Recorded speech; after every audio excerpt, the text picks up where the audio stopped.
Generation की अपनी एक अलग सोच होती है, अपनी एक विचार होती है। और अभी की जो जनरेशन चल रही है वो जेन ज़ी जनरेशन है। जेन ज़ी जनरेशन जो अभी काफी ज्यादा चर्चा का विषय भी बन चुकी है और काफी ज्यादा बवाल भी क्रिएट कर दिया है। हम बात करें नेपाल की। बिल्कुल, नेपाल की रातों रात सरकार गिर जाती है। ऐसा क्या करते हैं वो जेन ज़ी बच्चे जिसकी वजह से एक देश की पूरी सरकार गिर जाती है, इकोनॉमी गिर जाती है, आगजनी हो जाती है, इतना ज्यादा बवाल मच जाता है कि प्रधानमंत्री को खुद को इस्तीफा देना पड़ता है। आखिर ऐसा क्या कर दिया जेन ज़ी ने? सबसे पहले तो मैं बताती हूँ जेन ज़ी क्या होता है। जेन ज़ी वो जनरेशन होती है जिसमें बच्चे पैदा होते हैं 1997 से लेकर 2013 तक। ये वो टेन्योर के बच्चे होते हैं जिनकी जो कैपेसिटी होती है सोचने की, उनकी जो थिंकिंग प्रोसेस होती है वो आम लोगों से थोड़ा सा अलग होता है। इनको सोशल मीडिया में थोड़ा ज्यादा इंटरेस्ट होता है, थोड़े से क्रिएटिव ज्यादा होते हैं, इनोवेटिव ज्यादा होते हैं। पर नेपाल में हाल फिलहाल में आपको एक बात बताएं तो सोशल मीडिया पर बैन लगा दिया गया था। सोशल मीडिया भी वो जो सारी ही दुनिया यूज कर रही है, जैसे कि ट्विटर हो गया, इंस्टाग्राम हो गया, फेसबुक हो गया, ये सारे वो सोशल मीडिया हैंडल्स हैं जो हर कोई यूज कर रहा है। और नेपाल की जनरेशन भी यूज कर रही थी, नेपाल के बच्चे भी यूज कर रहे थे, लेकिन रातों रात में सोशल मीडिया को पूरी तरीके से बैन कर दिया जाता है। हालांकि टिकटॉक को इससे अलग रखा गया था क्योंकि टिकटॉक को पहले से ही रजिस्ट्रेशन मिल गया था, लेकिन बाकी के जो सोशल मीडिया हैंडल्स थे उनको नहीं किया गया रजिस्टर। इसके अलावा अगर हम बताएं आपको तो जेन ज़ी जनरेशन में इतना ज्यादा उबाल आ गया, इतना ज्यादा उन्होंने बवाल क्रिएट कर दिया कि उन लोगों ने रातों रात जो है पूरी सरकार को गिरा दिया, इतना ज्यादा बवाल कर दिया कि सड़कों पर वो लोग आ गए, प्रदर्शन करने लग गए, आर्मी को उन लोगों को हैंडल करना पड़ा। अभी की अगर हम आपको सिचुएशन बताएं तो 34 से 36 लोगों की अब तक जान जा चुकी है, लगभग 1000 से ज्यादा बच्चे घायल बताए जा रहे हैं। लेकिन अब आपके दिमाग में बात आ रही होगी कि सोशल मीडिया इतना भी ज्यादा क्या बड़ा हो गया कि जेन ज़ी जनरेशन ने पूरी सरकार गिरा दी अपने देश की। लेकिन मुद्दा यहां से शुरू नहीं हुआ, मुद्दा शुरू हुआ है अनएम्प्लॉयमेंट से। मुद्दा शुरू हुआ है उन बच्चों से जिनको रोजगार नहीं मिल रहा है, जिनको करप्शन से दिक्कत है, जिनको सरकार से दिक्कत है। ये तमाम वो मुद्दे थे जिनकी वजह से जेन ज़ी जनरेशन बहुत ज्यादा भुगत रही थी, परेशान हो रही थी। उन बच्चों को पलायन करना पड़ता था, अलग देशों में जाकर नौकरियां करनी पड़ती थी क्योंकि वहां पर उतना पैसा उन बच्चों को नहीं मिल रहा था, उतनी फैसिलिटीज उन बच्चों को नहीं मिल रही थी। इस कारणवश जो उन बच्चों को तकलीफें ना झेलनी पड़े, उन्होंने सरकार से बातचीत करी, इस धरने प्रदर्शन में आंदोलन करना शुरू कर दिया। अब मेरे साथ न्यूज रूम में काफी सारे बच्चे हैं, वो सभी लगभग जेन ज़ी कैटेगरी में आते हैं। अब मेरा सवाल उन सबसे यही है कि आखिर ऐसा क्यों उन बच्चों ने किया? क्योंकि सरकार तो उनकी ही थी, सरकार तो उन्हीं की वजह से आई थी, क्योंकि डेमोक्रेटिक कंट्री है, कुछ अपने हिसाब से ही उन लोगों ने सरकार को चुना था, वोट दिए थे। लेकिन अब ऐसा क्या हो गया कि सरकार को उनको गिराना पड़ गया?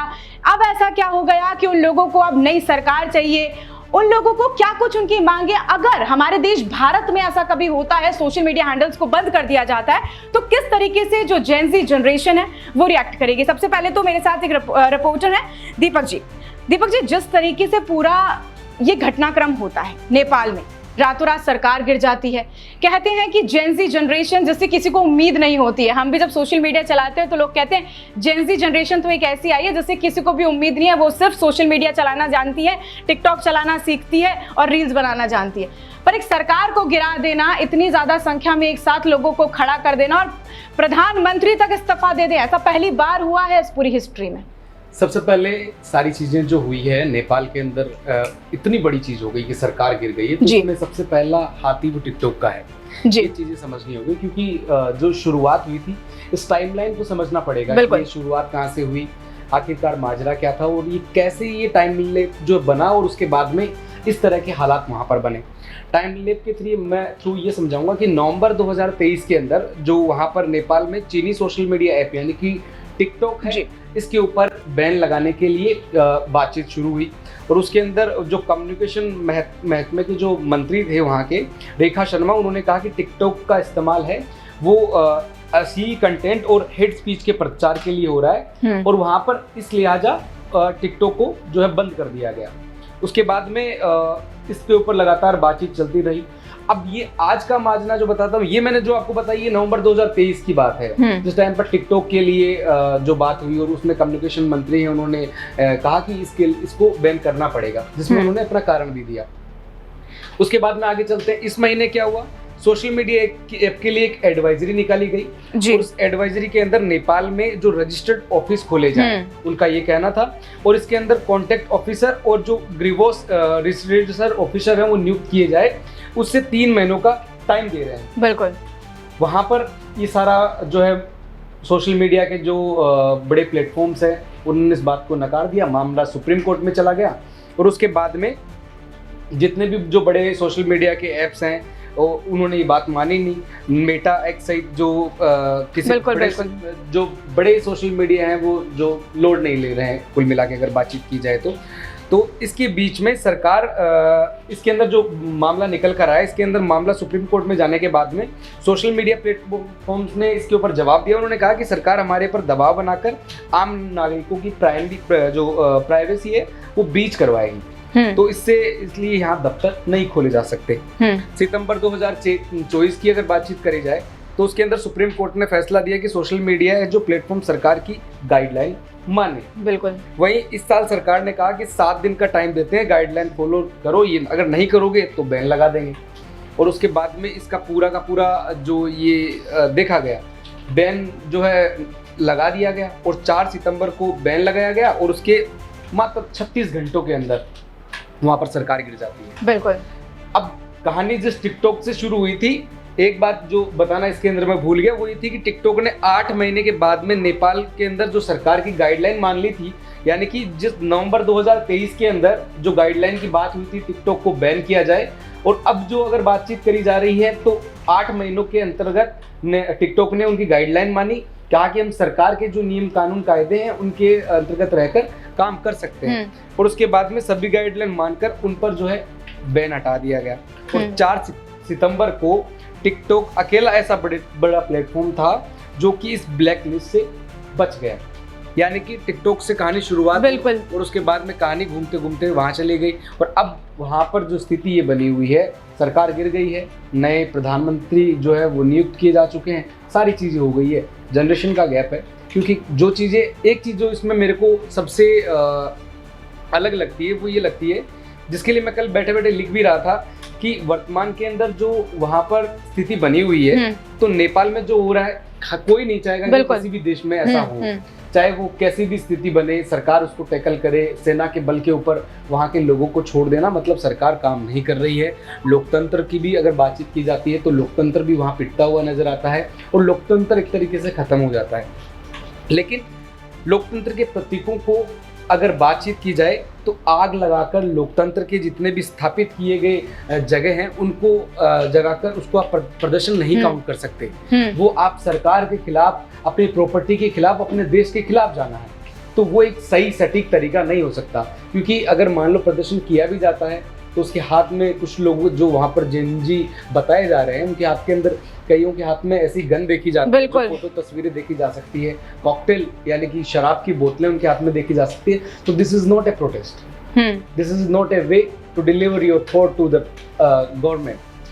तो वहाँ ये तरीका भी नहीं है। तो इस चीज से बचकर अगर सही समाधान ढूंढा जाता वो ज्यादा महत्वपूर्ण होता। लेकिन अभी भी कुछ लोग कह रहे हैं कि कहानी के पीछे कुछ अलग मोड़ है, अलग कारण है जिसकी वजह से ये सारी चीजें हुई। बाकी हमारे जेनजी जनरेशन के यहाँ पर कलीग्स हैं, उनसे जानते हैं कि उन लोगों के क्या विचार हैं। क्योंकि देखिए जिस तरीके से ये पूरा बवाल हुआ है नेपाल के अंदर, सरकार गिर जाना, क्योंकि ये बात बिल्कुल सही कही है दीपक सर ने कि हाथ में शराब की बोतलें हैं बच्चों के, सिगरेट पीते हुए नजर आ रहे हैं, या फिर हम कह सकते हैं कि हाथों में बड़ी बड़ी राइफल्स हैं, गन्स हैं उनके पास। तो ये कहाँ से आई? क्या इसके पीछे कोई षड्यंत्र तो नहीं? क्या इसके पीछे की कोई और कहानी तो नहीं? हमारे साथ न्यूज रूम में लाइव कृपा है। कृपा, जिस तरीके से नेपाल में ये पूरी घटनाक्रम होता है, रातों रात सरकार का गिर जाना, जेनजी जनरेशन का एक साथ लाखों की संख्या में इकट्ठा हो जाना, सोशल मीडिया तो बैन था ना, सिर्फ टिकटॉक ही चल रहा था, किसी और तरफ से तो जो है स्टूडेंट्स तक या फिर बच्चों तक बात पहुंच नहीं पा रही थी, सारे कॉलेज स्टूडेंट्स थे।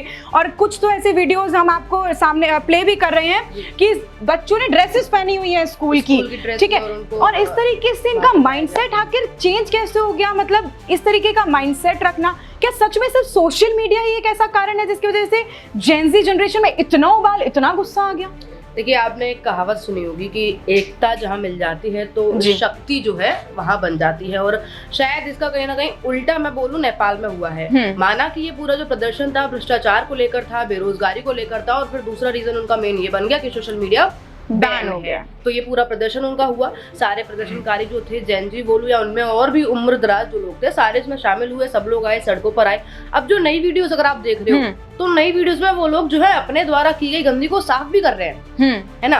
वो घर घर जो है खाना पीना भी पहुंचा रहे हैं, जहाँ से अगर आपने एक खबर सुनी हो ना, तो उन्होंने महतो करके, वहां पे एक बहुत बड़ा व्यापारी आदमी है जो छोड़ के भाग गया था, और उसको लेकर अब वहाँ पे जो है जितना भी माल उसका लूटा था लोगों ने, तो सारे जितने भी प्रदर्शनकारी हैं वो सबके सामान को घर घर पहुंचा रहे हैं। तो एक अच्छी साइड भी है जेनजी लोगों की। ये बात रही आपकी कि देखिए जेनजी है, सोशल मीडिया है, सोशल मीडिया पे केवल एक प्लेटफॉर्म चल रहा था, ट्विटर माफ कीजिएगा, कि टिकटॉक चल रहा था। टिकटॉक के जरिए इतना बड़ा प्रदर्शन। बात ये आ गई वहाँ पे कि देखिए बेरोजगारी थी, बेरोजगारी ही एक तंग आ गई है वहाँ के बच्चे की, भाई बेरोजगारी है, करप्शन इतना ज्यादा कर दिया है। और कहीं ना कहीं कुछ साल पहले ही वहाँ पर सरकार, अभी कुछ महीने पहले ही सरकार बदली थी, अब फिर से सरकार बदलवाना चाहते हैं बच्चे। 15 या 13 साल के अंदर अंदर जो है उनके तमाम जो प्रधानमंत्री थे वहाँ के बदल गए। बिल्कुल बिल्कुल। अब इस बात से तो आप भी मानेंगे कि अगर कोई परेशानी मुझे और आपको दोनों को है, तो हम दोनों में कुछ ना कुछ कॉमन होगा, हम दोनों एक दूसरे का साथ देंगे। वही चीज उनके साथ हुई, जेनजी लोगों के साथ, कि सबके पास बेरोजगारी है, सब लोग भ्रष्टाचार से परेशान हो गए, और फिर सब लोग जो है। कृपा, आपने एक चीज बोली, आपने कहा कि इसका एक पॉजिटिव साइड भी है। बिल्कुल, आपने ऐसे सोशल मीडिया पे वीडियो वायरल हो रहे हैं जिसके पॉजिटिव साइड्स भी हैं, लेकिन कहां तक ये सही था कि वहां के गृह मंत्री को पीटा बुरी तरीके से?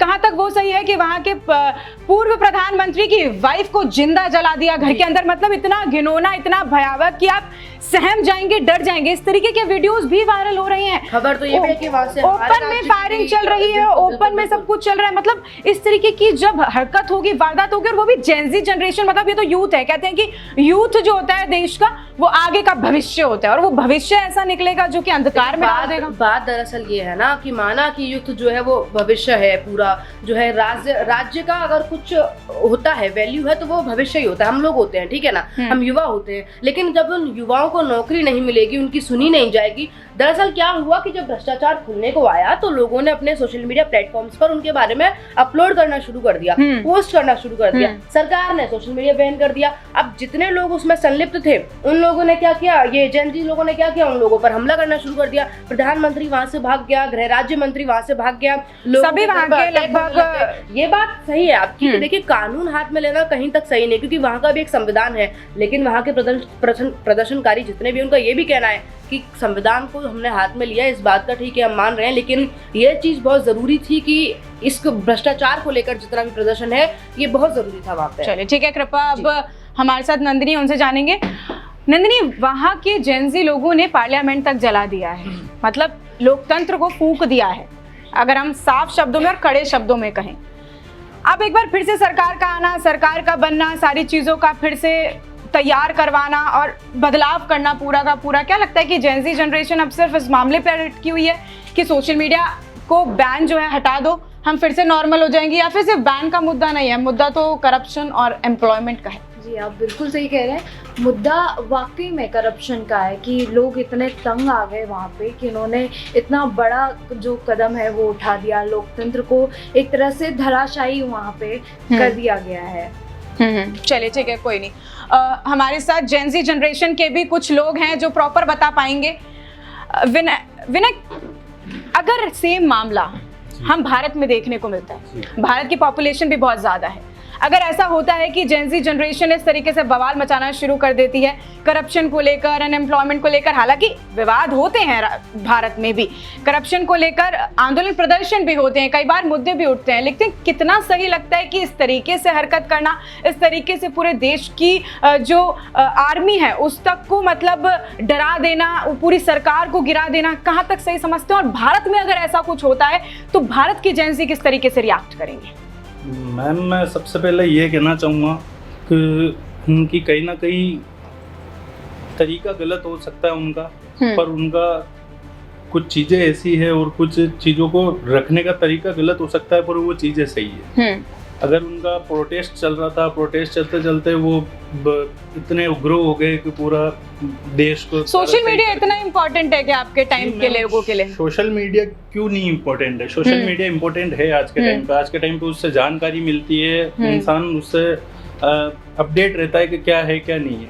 उनका तरीका गलत हो सकता है पर उनकी बात कहीं ना कहीं सही है। और कहीं ना कहीं इस चीज़ का एम्प्लॉयमेंट से भी लेना देना है कि अनएम्प्लॉयमेंट इससे उस तरीके से अनएम्प्लॉयमेंट इंसान क्या करेगा? या तो वो social media update social media से रहता है या किसी और चीज, तो उनका कहीं ना कहीं वो भी रीजन हो सकता है। चलिए ठीक है बेटा, मेरे पास एक वीडियो है आपके लिए। आप उस वीडियो को पहले मैं अपने दर्शकों को दिखाऊंगी, फिर आपसे एक सवाल करूंगी उसी वीडियो से रिलेटेड।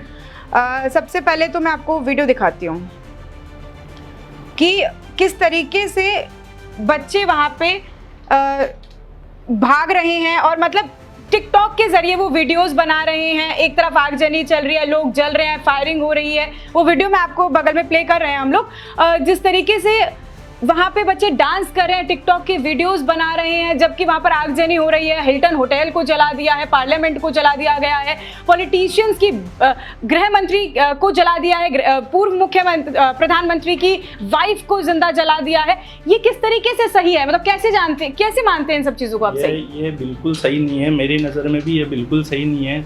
प्रोटेस्ट चलते चलते प्रोटेस्ट एक अलग ही मोड़ पे चला गया। प्रोटेस्ट करना एक अलग चीज़ होती है और ये जो हुआ ये बहुत अलग तरीके में चला गया, जिसमें मैं तो कहीं ना कहीं मानता हूँ कि युवा भी थे और कहीं ऐसी चीज़ें भी थी जो इन चीज़ों का केवल इंतज़ार कर रही थी। ये चीज़ों का ये चीज़ें करने के लिए वो थी कि भाई ये चीज़ें हो जिसके अंदर उनका टॉपिक अलग रह जाए और वो दूसरी चीज़ें अलग हो जाए, जिसमें राजनीतिक पार्टी सब चीज़ें हो सकती है। चलिए ठीक।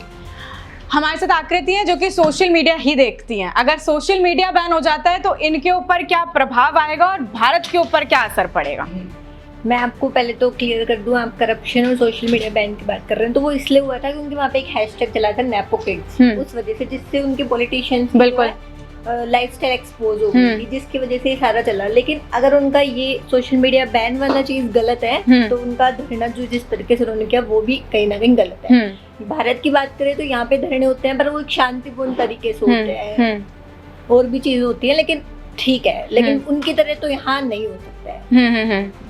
मतलब यहाँ के जेनजी जनरेशन उतना ज्यादा तो एडवांस्ड है, हम कह सकते हैं उतना ज़्यादा मैच्योर है कि इस तरीके की हरकत नहीं करेगा। बिल्कुल आपने सही बात कही कि पहले सोशल मीडिया पर हैशटैग चल रहा था नेपो बेबी और नेपो किड्स के लिए, क्योंकि वहाँ के जो पॉलिटिशियंस थे या फिर वहाँ के जो सेलिब्रिटीज थे वो अपने बच्चे को एक अच्छी लग्जरी लाइफ प्रोवाइड करवा रहे थे, और उन्हीं जो आम जनता का था उनका कहना यही था कि उनके बच्चों को तो काफ़ी अच्छा जो है लाइफस्टाइल मिल रहा है, एजुकेशन मिल रही है, एम्प्लॉयमेंट मिल रहा है, पर वहाँ की आम जनता का क्या, आम जनरेशन का क्या? बिल्कुल सही बात है ये। यही प्रश्न मैं अब सोनू से भी जानना चाहूंगी। सोनू, क्या सच में लगता है कि नेपोटिज्म की वजह से एक देश बर्बाद हो सकता है? क्योंकि भारत में भी नेपोटिज्म का काफी ज्यादा असर देखने को मिला है। हम देखते हैं, हम कहते हैं कि परिवारवाद कहीं ना कहीं पॉलिटिक्स में भी है, परिवारवाद कहीं ना कहीं जो है बॉलीवुड इंडस्ट्री में भी है। तो क्या नेपोटिज्म एक देश की पूरी राजनीति को गिरा सकता है, सरकार को गिरा सकता है? ऐसा कभी नहीं हो सकता कि एक जो नेपोटिज्म है उसके आधार पर कोई मतलब एक सरकार है उसका तख्ता पलट हो जाए। इसका मेन मुद्दा ये रहा है कि जो अभी की जो सरकारें लगभग जो देश हैं उनमें एक जो दक्षिणपंथी सोच की जो सरकार है वो है, जो सरकार है वो अपनी आलोचना नहीं सह पाती, और उन्हीं में से ओली सरकार थी जो अपनी आलोचना, ओली जो अपने पहले कार्यकाल से ही सोशल मीडिया को बर्दाश्त नहीं कर पाते थे, अपनी आलोचना उनको सहन नहीं होती थी। तो इसी के चलते उन्होंने क्या किया कि एक हफ्ते में ही ये नोटिस जारी किया कि सोशल मीडिया को बैन कर देना चाहिए। जो गलत है, जो उनका गलत डिसीजन रहा, उनको समझ नहीं आया कि इसका इतना बड़ा इफेक्ट होगा, उन्होंने ये सोचा भी नहीं था कि ऐसा होगा। लेकिन जैसे कोई भी देश हो या कोई भी सरकार हो, अगर उसकी आलोचना, वो अपनी आलोचना अगर सहन नहीं कर पाएगी तो उसके साथ यही होगा। क्योंकि जो बेरोजगारी है, नेपाल को देखा जाए, अगर अपन भारत में देखें तो लगभग जो लेबर है यहाँ पे, तो वो लगभग देखा जाता है हॉस्टल्स में, पीजी में, इनमें लगभग जो खाना बनाने वाले हैं वो लगभग नेपाली मिलते हैं। तो इसका मतलब नेपाल में रोजगार नहीं है। तो लगभग माना जाता है कि नेपाल के लगभग 8 लाख लोग हर साल दूसरे देशों में रोजगार के लिए जाते हैं। तो इससे उनकी जो कनेक्टिविटी है अपने परिवारजनों से वो खत्म हो जाती है, सोशल मीडिया को बैन करते। तो ये भी एक उबाल था। अभी आपने एक बात कही, इसी को लेकर मैं एक और चीज बताना चाहूंगी कि अभी रशिया यूक्रेन का वॉर चल रहा था, नेपाल में इतना ज्यादा अनएम्प्लॉयमेंट बढ़ गया, वहां के लोगों के पास रोजगार इतना भी नहीं था कि वो रात का खाना खा सके। इस वजह से वहां के लोग, नेपाल के जो लोग हैं वो यूक्रेन और रशिया की वॉर में चले गए, अपनी जान को जोखिम में डालकर, जबकि उनको कोई बहुत अच्छा अमाउंट जो है रशिया गवर्नमेंट दे नहीं रही थी, लेकिन फिर भी कुछ पैसा उनको मिल रहा था कि वो अपने परिवार का पालन पोषण कर सके। कहीं ना कहीं अनएम्प्लॉयमेंट की तो बात है जिसकी वजह से जेन ज़ी इतना गुस्सा हो गया है। सबसे बड़ा मुद्दा है वो अनएम्प्लॉयमेंट है, जिसकी वजह से ये नहीं हो पा रहा, क्योंकि अगर जो युवा है अगर उसको रोजगार नहीं मिलेगा तो वो क्या करेगा फिर। तो इसकी ये सबसे बड़ी चीज है ये। और जैसे देखा जाए तो कि भारत में भी है कि जो अनएम्प्लॉयमेंट है उसको कवर नहीं किया जा रहा है, तो भारत के युवाओं के लिए भी यही है। और कोई भी सरकार हो अगर अपनी आलोचना नहीं सह पाएगी तो उसके साथ यही होगा। चलिए ठीक है, बहुत बहुत शुक्रिया आपका। तो ये हमारे कुछ एम्प्लॉयज़ हमारे साथ थे जिन्होंने बताया कि किस तरीके से जो नेपाल में तख्ता पलट हुआ है, सरकार गिरी, जेन ज़ी जनरेशन ने रातों रात इतना बवाल मचा दिया, सोशल मीडिया का मुद्दा उठाया, बैन कर दिया गया। अब खैर सोशल मीडिया को फिर से अनबैन कर दिया गया है, वहाँ पर सरकार भी बदल चुकी है अब। लेकिन क्या लगता है, आप लोगों के ऊपर भी हम एक प्रश्न छोड़ते हैं, क्या जिस तरीके से जेन ज़ी जनरेशन ने नेपाल के अंदर रिएक्ट किया वो कितना सही था और कितना गलत? अगर ऐसा ही मुद्दा भारत में होता है और भारत के लोगों भी ऐसे करते हैं, जेन ज़ी जनरेशन किस तरीके से रिएक्ट करेगी, वो सारी तमाम बातें आप हमें कमेंट सेक्शन में बताना बिल्कुल भी मत भूलिएगा। और आपने हमारी कल की वीडियो पर भी बहुत प्यार दिया है, आज के इस न्यूज़ रूम लाइव पर भी हम उम्मीद करते हैं कि आप इतना ही प्यार बरसाएंगे। ऐसी और भी तमाम अपडेट्स और जानकारियों के लिए आप बने रहिए हमारे चैनल अपडेट इंडिया के साथ। मैं आपके साथ प्रिया बंसल, कैमरामैन जावेद के साथ।